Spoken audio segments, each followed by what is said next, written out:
Hi అండి, welcome to my channel. ఈరోజు తమ్మైలో చూపించినట్టుగా హెల్దీ అండ్ టేస్టీ ఆమ్లెట్ చూద్దామండి. దీంట్లో ఎక్కడ ఎగ్స్ ఉపయోగించము, చాలా ఎక్కువ వెజిటబుల్స్ ఉపయోగిస్తాం. దీనికోసం అయితే చిన్న కప్పుతోటి 2 కప్పులు క్యారెట్ చిన్న చిన్న ముక్కలుగా వెజిటబుల్ చాపర్లో కట్ చేసుకోవాలండి. ఒక కప్పు క్యాబేజీ, ఒక అరకప్పు క్యాప్సికము, అరకప్పు ఆనియను, టమాటా పావు కప్పు, కొంచెం కొత్తిమీర, కరివేపాకు, జీలకర్ర అవన్నీ తీసుకోవాలండి.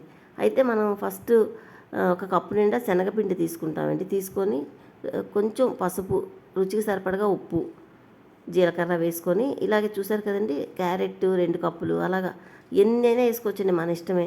ఈ ఈ వెజిటబుల్స్ అన్నీ కలిపి ఆమ్లెట్లో వేసుకోవడానికి మనకి బాండింగ్ కింద శనగపిండి వేసుకోవాలండి.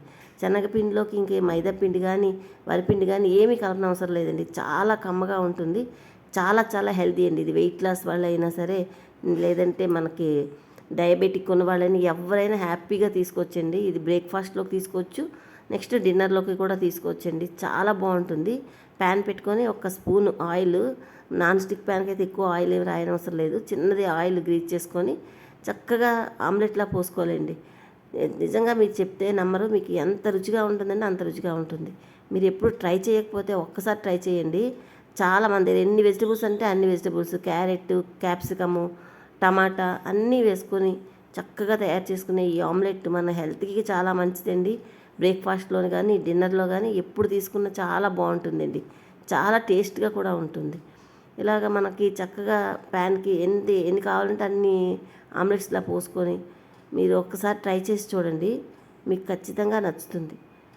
ఇంకా దీనికి ఆ వెజిటబుల్స్ ఎన్ని ఎక్కువ వేసుకున్నా మనకి ఏ ప్రాబ్లం ఉండదండి. మనకు తగ్గినన్ని వెజిటబుల్స్ మన దగ్గర ఉన్న నేనైతే క్యారెట్, క్యాప్సికము, క్యాబేజీ, టమాటా, ఆనియన్, కొత్తిమీర, కరివేపాకు, పచ్చిమిర్చి వేసానండి.